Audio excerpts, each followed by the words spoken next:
ಮೂಡ ಹಗರಣವನ್ನು ಖಂಡಿಸಿ ಇವತ್ತು ದೋಸ್ತಿ ಪಾದಯಾತ್ರೆ, ಮುಖ್ಯಮಂತ್ರಿಗಳ ತಲೆದಂಡಕ್ಕೆ ಆಗ್ರಹಿಸಿ ಪಾದಯಾತ್ರೆ ಆರಂಭಕ್ಕೂ ಮುನ್ನ ಚಾಮುಂಡಿ ಬೆಟ್ಟಕ್ಕೆ ವಿಜಯೇಂದ್ರ ಅವರು ಭೇಟಿ ಕೊಟ್ಟಿದ್ದರು. ಇವತ್ತು ಚಾಮುಂಡೇಶ್ವರಿ ತಾಯಿಗೆ ಅವರು ದರ್ಶನ ಮಾಡಿ ಈ ಪಾದಯಾತ್ರೆ ಯಶಸ್ವಿ ಆಗಬೇಕು ಅಂತ ಕೇಳ್ಕೊಂಡಿದ್ದಾರೆ. ಪಾದಯಾತ್ರೆ ಯಶಸ್ಸಿಗೆ ನಾಡದೇವತೆ ಚಾಮುಂಡೇಶ್ವರಿ ಬಳಿ ಅವರು ಪ್ರಾರ್ಥನೆಯನ್ನು ಸಲ್ಲಿಸಿದ್ದಾರೆ. ಇವತ್ತು ಬೆಳಗ್ಗೆನೇ ಅವರು ಚಾಮುಂಡಿ ಬೆಟ್ಟಕ್ಕೆ ಭೇಟಿ ಕೊಟ್ಟಿದ್ದರು. ದೃಶ್ಯದಲ್ಲಿ ತಾವೀಗ ಅದನ್ನು ಗಮನಿಸ್ತಾ ಇದ್ದೀರಾ. ಸೊ ಯಾಕೆ ಅಂತಂದರೆ ಅವರು ರಾಜ್ಯಾಧ್ಯಕ್ಷರಾದ ಬಳಿಕ ಕಾಂಗ್ರೆಸ್ ವಿರುದ್ಧ ನಡೀತಾ ಇರತಕ್ಕಂಥ ಅತಿ ದೊಡ್ಡ ಹೋರಾಟ ಇದು. ಹಾಗಾಗಿ ಪಾದಯಾತ್ರೆ ಯಶಸ್ವಿ ಆಗಬೇಕು ಅಂತ ಅವರು ಇವತ್ತು ನಾಡದೇವತೆ ಚಾಮುಂಡೇಶ್ವರಿಗೆ ವಿಜಯೇಂದ್ರ ದಂಪತಿ ಭೇಟಿ ಕೊಟ್ಟು ದೇವತೆಗೆ ನಮಿಸಿ ವಿಶೇಷ ಪೂಜೆಯನ್ನು ಮಾಡಿಸಿ ಇದು ಯಶಸ್ವಿ ಆಗಲಿ ಅಂತ ದೇವರಲ್ಲಿ ಪ್ರಾರ್ಥನೆಯನ್ನು ಸಲ್ಲಿಸಿದ್ದಾರೆ. ವಿಶೇಷ ಪೂಜೆಯನ್ನು ಕೂಡ ಅವರು ನೆರವೇರಿಸಿದ್ದಾರೆ. ಸಾಮಾನ್ಯವಾಗಿ ಯಾವುದೇ ಈ ಥರ ಕಾರ್ಯಕ್ರಮಗಳು ಯಾರೇ ಮಾಡಿದ್ರೂ ಕೂಡ ಅದು ಯಶಸ್ವಿ ಆಗಬೇಕು ಅಂತಕ್ಕಂಥದ್ದು.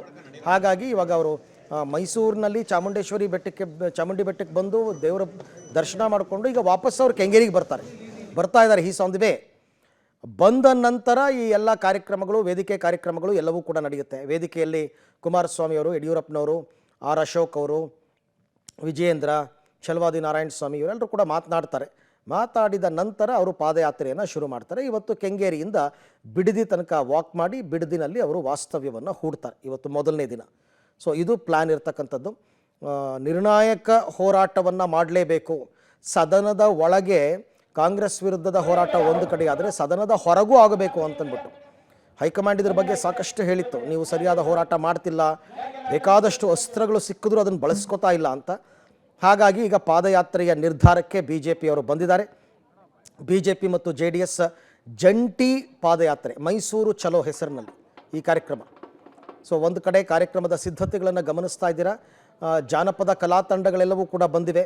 ಕಹಳೆಯನ್ನು ಮೊಳಗಿಸುವುದರ ಮುಖಾಂತರ ಪಾದಯಾತ್ರೆಗೆ ಚಾಲನೆಯನ್ನು ನೀಡಲಾಗುತ್ತೆ. ಮತ್ತೊಂದು ಕಡೆ ಬಿಜೆಪಿ ರಾಜ್ಯಾಧ್ಯಕ್ಷ ವಿಜಯೇಂದ್ರ ಚಾಮುಂಡಿ ಬೆಟ್ಟಕ್ಕೆ ತೆರಳಿ ತಾಯಿಯ ಆಶೀರ್ವಾದವನ್ನು ಪಡ್ಕೊಂಡು ಅಲ್ಲಿಂದ ಅವರು ಕಾರ್ಯಕ್ರಮಕ್ಕೆ ಆಗಮಿಸ್ತಾ ಇದ್ದಾರೆ.